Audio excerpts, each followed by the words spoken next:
This is a program to find out the HCF of the given two numbers. This program starts with the import statement. See, import java.util.star. This imports the java.util package. This java.util package consists of the scanner class, and the scanner class is used to input the two values. Now, public class HCF. This is the declaration of a class. Whatever might be the statement that you want to write in a Java program, you are supposed to write within the class.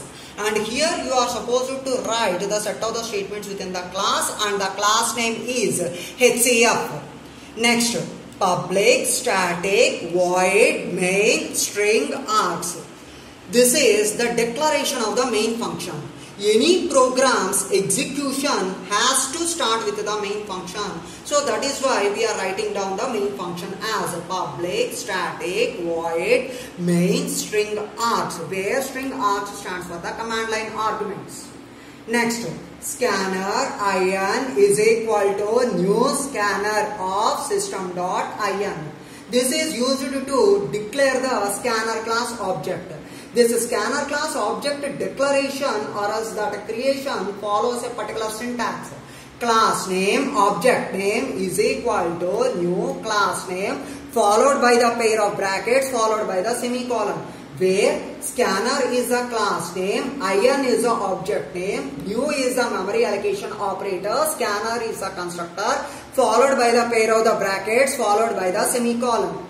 And next, int n1, n2, m, HCF I, where int is the data type, n1, n2, m, HCF I are the variables.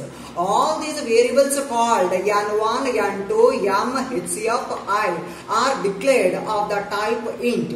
Each and every variable that is declared within the program has a particular purpose. And let us see what is that purpose. n1 and n2 are the input values. These input values in the sense that it is used to accept two numbers for which you want to find out the HCF. Next, m, minimum value of n1 and n2. That means it is going to check which value is lesser, and that lesser value is going to get stored within the variable m. For example, if you enter the numbers called 12 and 8, among those numbers called 12 and 8, 8 is minimum. So the minimum value 8 is going to get stored within the variable m. HCF. HCF stores the HCF value after finding out the HCF. I stands for the control variable. It is used to run the for loop. Now n1 is equal to in dot next int. n2 is equal to in dot next int. This is used to read the input values which are of the integer type. M is equal to math.min of n1 comma n2. That means it is used to find out whether n1 consists of the minimum value or n2 consists of the minimum value. If n1 consists of the minimum value, then n1 value is stored within the variable m, and if n2 consists of the minimum value, then n2 value is stored within the variable m. After this, for loop is run as for I is equal to 1, I less than or equal to m, I plus plus. That means a for loop ranging from 1 to m is made to run. Within this for loop, we are supposed to find out the common factors. For finding out the common factors, we are writing down this statement. If n1 modulo I equals to 0 and n2 modulo I double equals to 0. What does this imply? That means n1 modulo I double equals to 0. That implies that I is divisible by n1. That implies that I is a factor of n1. n2 modulo I double equals to 0. That means I is divisible by n2 and I is a factor of n2. And I is a factor of n1 and I is a factor of n2. That means I is the factor of n1 and n2. That implies that I is the common factor of n1 and n2. Because it is a common factor, you are storing it within the variable called as a HCF.